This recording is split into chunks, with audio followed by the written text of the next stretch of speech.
రాష్ట్రంలోని 56% బీసీ ప్రజల యొక్క హక్కులకు విఘాతం కలిగిస్తుంది, వాళ్ళ ఆత్మ గౌరవాన్ని దెబ్బతీస్తుంది.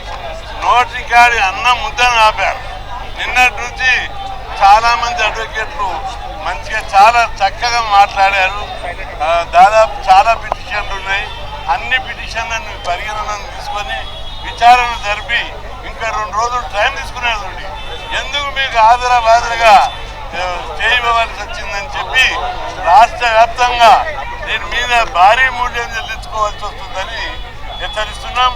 ఈరోజు సాయంత్రంలోగా ప్రభుత్వ స్పందన ఏంటిదో చూసి రాష్ట్ర బంద్ను జరిపి మొత్తం రాష్ట్రాన్ని స్తంభింపజేస్తామని చెప్పి హెచ్చరిస్తున్నాం.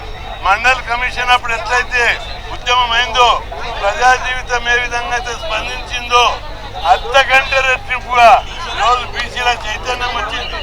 బంద్ను హైదరాబాదే కాదు ఊర్లో కూడా మొత్తం బంద్ జరుపుతాం.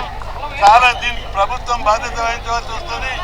సరే, ముఖ్యమంత్రి గారు ఏ విధంగా స్పందిస్తారు, ఈ స్టే మీద ఎలాంటి యాక్షన్ తీసుకుంటారో సాయంత్రంలో ప్రకటించాలి. లేని పక్షంలో అన్ని సంఘాలను అందరినీ కూడా సంప్రదించి చాలా పెద్ద ఎత్తున బంద్ జరుపుతాము. ఈ బంద్ ద్వారా దేశాన్ని ఒక్కసారి కళ్ళు తెరిపిస్తాము. ఏం తమాషా ఉందా? బీసీలకు ఇంత చిన్న చూప? బీసీలకు మేము ముఖ్యమంత్రి పదవులు వాళ్ళకి, మంత్రిమంత్రి పదవులు వాళ్ళకి, అన్ని వాళ్ళకి లేక ఒక అవకాశం వచ్చి సర్పంచులు వస్తే వాటిని కూడా భరించకపోవడం, వాటిని కూడా ఓర్వలేకపోవడం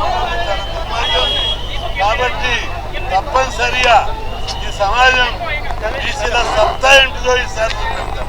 అరే, బలమైనటువంటి హేతుబద్ధమైన కారణాలు అసలు రాజ్యాంగము అధికారం ఇచ్చింది రాష్ట్ర ప్రభుత్వానికి. అసెంబ్లీలో బిల్లు పాస్ అయింది. అదేవిధంగా జనాభా లెక్కలు తీశారు. అదేవిధంగా డెడికేటెడ్ కమిషన్ అపాయింట్ చేశారు. బీసీలకు ఇవ్వవలసింది న్యాయమైనది. ఏదో ఇతర రాష్ట్రాల అంశాన్ని ప్రతిపత్తిగా తీసుకోవడం అనేది హేతుబద్ధమైన కారణం కాదు. న్యాయాన్ని బీసీ కులాల మీద చిన్న చూపు చూస్తూ న్యాయస్థానాలు తీర్పు ఇవ్వడం అనేది, స్టే చేయడం అనేది చాలా దురదృష్టకరం. దీని మీద రాష్ట్ర ప్రజలందరూ అగ్రహోతులైన ఈరోజు చాలా మంది నామినేషన్ కూడా వేశారు, ఇంకా నామినేషన్ వేస్తున్నారు. ఇప్పుడు నోటికాడి అన్నం ముద్దను దాక్కున్నారు. అందుకే దీన్ని అంత ఈజీగా వదిలిపెట్టము. భారీ మూల్యం చెల్లిస్తారు.